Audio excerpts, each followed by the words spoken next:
Ahojte, zdravím vás z krásneho Tenerife, kde už onedlho odštartuje nová, v poradí 5. séria show Love Island Česko a Slovensko. My sme boli na vile, boli sme s novými srdiečkami, ale ani náhodou sme tu neboli sami. Love Island, baby!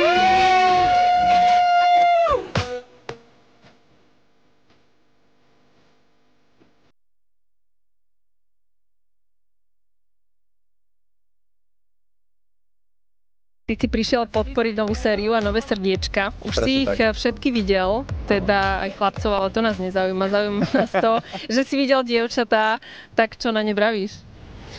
Myslím si, že táto séria bude asi trošku kľudnejšia, aspoň z toho, čo ja som navnímal z tých dievčat, ale sú nádherné. Čo hovoríte na nové srdiečka?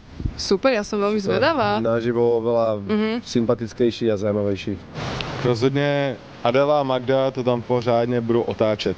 Budou asi takovým univerzálním klíčem k srdci ostatních srdíček. Jako ty chlapy jsou zvířata a myslím si, že se o ně vyloženě jakože poperou. Favoritka tvoja? No, Majda, Paťka a Aďa. Já bych nerad řekl nějaký jméno, pak se z něj stane nějaký otravný člověk a budu prostě já za toho, co podpořil otravného člověka, nevtipnýho třeba, tak to si nemůžu dovolit. To. Ale keď výzorom hodnotíme, tak mi sa napríklad Magdalena veľmi páči.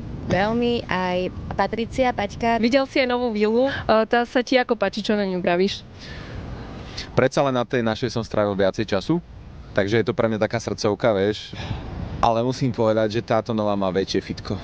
Nemám čo k tomu viacej dodať, som len smutný, že my sme také nemali. Vy ste prišli sa pozrieť na srdiečka priamo na Tenerife, kde teda je nová vila. Čo na ne vravíte?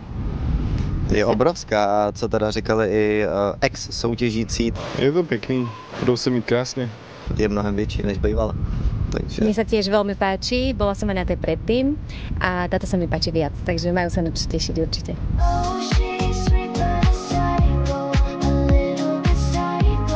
Kiko, sme na Tenerife, kam si aj ty prišiel podporiť novú sériu Love Islandu. Videl si už nejaké nové srdiečka, tak čo na ne vravíš? Videl som nejaké nové srdiečka a je to fajn.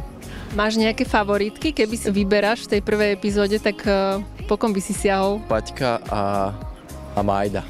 Vy ste vyhrali, našli ste lásku. Čo by ste odporúčili všetkým tým, čo chcú nájsť to isté, čo ste našli vy? Hlavne byť sami sebou, fakt to akože gro celého podľa mňa. Nech nestrácajú čas, nech každý deň využijú proste ten priestor, ktorý majú naplno, lebo nikdy nevieš, ako dlho sa tam zdržíš, takže proste neváhať a konať.